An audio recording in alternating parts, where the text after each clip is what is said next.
One of the most popular cameras ever made, like currently on the market, is the Sony A6000. It was one of the heralds of the mirrorless revolution. Well, Sony has now introduced and released the brand new A6100, which is like taking all of that revolutionary technology and then upgrading it for today's market. So what comes in the box, and would this work out for you as an online content creation camera? Let's find out. What's up, everyone? I'm the Everyday Dad, and if I can figure it out, you can figure it out. So I'm so excited about this. Now, the A6400, which was also released this year and is recording us right here. Say hi, 6400. Hey, everybody. I think that's the best camera Sony has released so far this year. But at a press event I got to go to in New York City a few months ago, Sony released both the A6600 and the A6100. We've already done a series of videos on the A6600, which is now their new flagship, and it's got all like the new features, the bigger battery, the bigger grip, all that stuff. But for those of us trying to stay on a budget, now we've got the A6100, which could be like, if you're looking for a Sony entry-level camera, this might be it. But before we crack this box open, I would like to thank my friends over at B&H Photo for loaning me this A6100 for the next couple of weeks to make this series of videos about. Now, if you would like to get one of these for your very own, because it's a flip screen A6100 that costs less than the I'm hyped up on caffeine, but there will be links in the description below. So that's enough talk. Let's crack this thing open. We did get the version with the kit lens, A6100. It's got the same APS-C sensor that all of Sony's crop sensor cameras have, and I did get the version with the kit lens because we're using the kit lens up here. I think it's a pretty good kit lens for how small it is. Not a big box. 24 megapixel CMOS sensor, 100 to 32,000 ISO, 11 frames per second, 425 phase detection autofocus points, which is one of the good things because while the old A6000 did have phase detection autofocus, it was okay, but it wasn't the best. This will also have real-time eye autofocus, real-time tracking, touch, focus, and shutter. It's basically a cheaper version of the A6400. And like I've said in previous videos, the older version of Sony's cameras like the A6300, the A6400, the A6500, that's what these new versions are replacing. The A6400 replaced the A6300, the A6600 is replacing the A6500, and the A6100 is replacing the A6000. Man, I feel like I'm just so hopped up today. Inside the box, you've got your literature with a Sony credit card. Can't let my wife see that there's a Sony credit card out there. Babe, don't, it's not what you think. We've got the limited warranty. You've got a showing of their lenses and accessories, which is a lot of mirrorless lenses. We've got the warranty, the reference guide, the information. I don't read information. Gets me in trouble from time to time. We've got the, and we just found this out on Tuesday, the strap. Now this strap, it's smaller.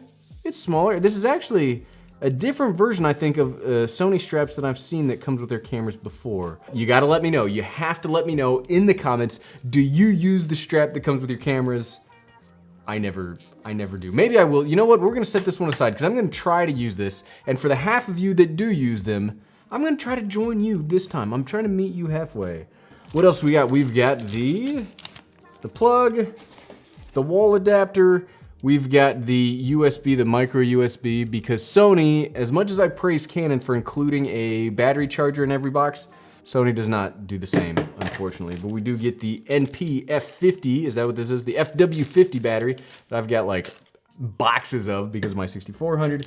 We've got a little eyepiece that I'm also never gonna use, and here is ye oldie bad boy itself.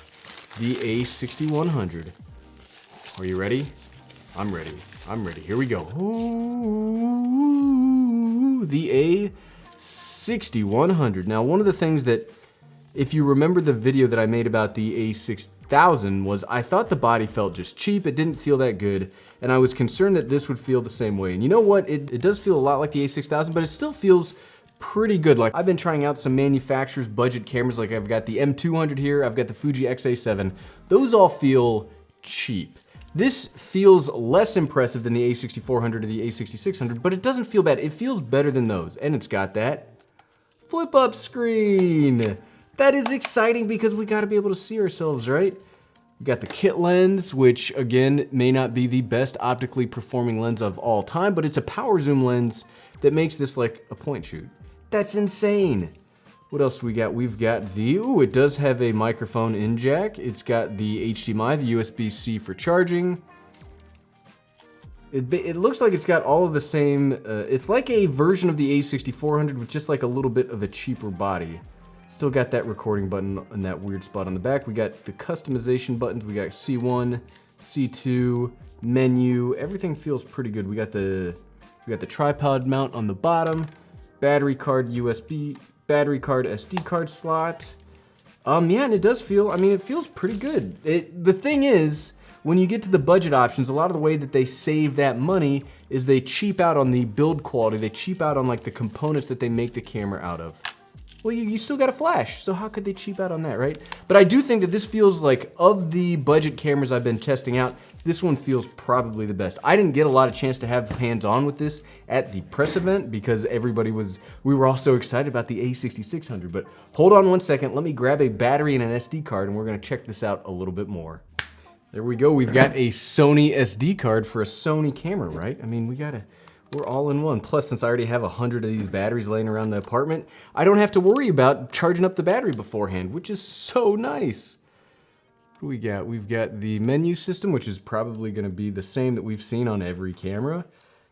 Okay, let's go over. Did they take any of the settings away from us? Because that's one of the things another thing, like they'll take away like feature sets so you buy the most expensive camera. So let's see, do they still have what I'm looking for? We got program, manual exposure, menu, 4K, and you've got, yeah, 4K 30. I think from what I remember correctly, the only real difference internal to the camera between the A6400 and the A6100 is that this does not have picture profiles. So if you really want log, like S-Log or HLG or anything like that, you will have to get picture effect, no picture profiles. So if you want to use any of those like fancy settings, you'll have to upgrade to the 6400. But if you're just looking like, if you just want to use like the standard in the camera, like what the camera has, you'll be served perfectly well here. I mean, look, it's so good. The autofocus, can you guys see that? I hope you can see that. But it's so powerful that on my iPad that's controlling the GH5, it's autofocusing on my face. I really want you guys to see this. It's autofocusing on my face. There, look, even like, can you see that? I hope you can see that. It's so good. The Sony autofocus system, their face tracking is just insane. It's tracking me through my iPad, through another camera. Like, that's crazy. Here, check this out. I bet you could it'll even do it from the flip screen. Look at that. It's also autofocusing me. It can also face track from the flip screen. That's just how good it is. Like Sony's autofocus, I know Canon has the dual pixel autofocus and everybody's really excited about that, but the Sony's autofocus is seriously some of the best. So what else? I mean, a lot of this is the same thing that we see all of the time, which is good because this is a budget camera, but it still has all the same modes. It's got slow and quick now, so you can do 120 frames per second, 1080p in camera with a mode that just like the A7 III, like their full frame camera has. That's nuts, and it's all this on a budget. So you may be like, oh, everyday dad, you're just playing up to the camera. But look, I've been dealing with budget cameras, whether it's the M200, the XA7, I've been playing around with the 90D, I've been playing around with the M6 Mark II, and this one is cheaper than all of those, and it still has most of the features of the big camera. That's why I'm impressed. I do like Sony cameras, and I am a Sony fanboy, so just be aware of that as we talk about this, but it's still darn impressive that it has the same autofocus. It has the same recording capabilities. Like, okay, enough being all wowed and we also need a tripod so we can try out, see how the indoor image quality looks and record. Oh, I forgot. You gotta set it up. I forgot you have to set up, it doesn't just automatically do the shutter button for record. We'll have to set that up in a minute. So there we go. So this is the indoor image quality of the A6100 with the kit lens. I've done nothing. All I did was turn it on. It's in standard picture profile. We're recording in 4K 30 frames per second. We're at 1/60th of a shutter speed, 3.5 aperture because it is the kit lens. And yeah, we've got it set to auto ISO. So this is the image quality from the GH5 with everything set to manual. You saw how the A6400 looked just a little bit ago with the same lens.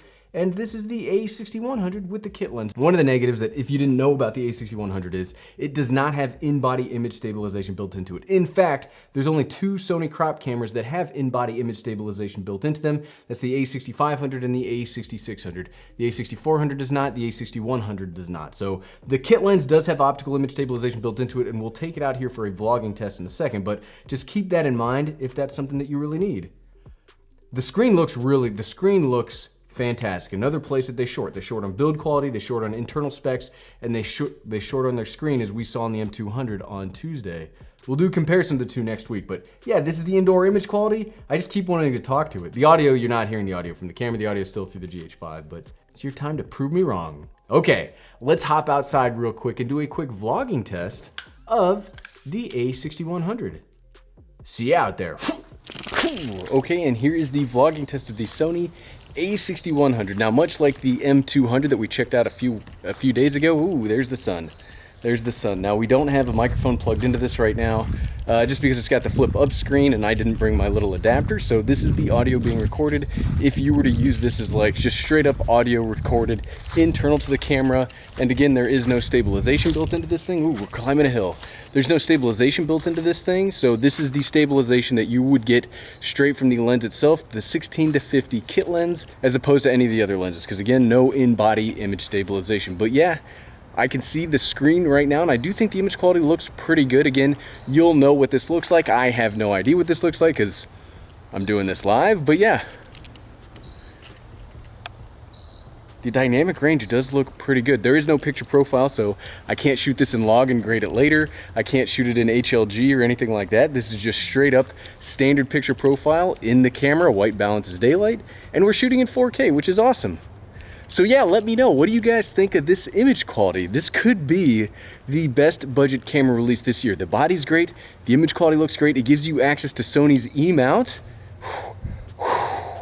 I'm excited to be digging into this over the next couple of weeks. But, woohoo! And then,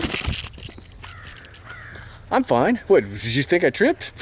Glad we got that on camera. But if you liked this video, I bet you would like a buying guide for the best cameras released in 2019.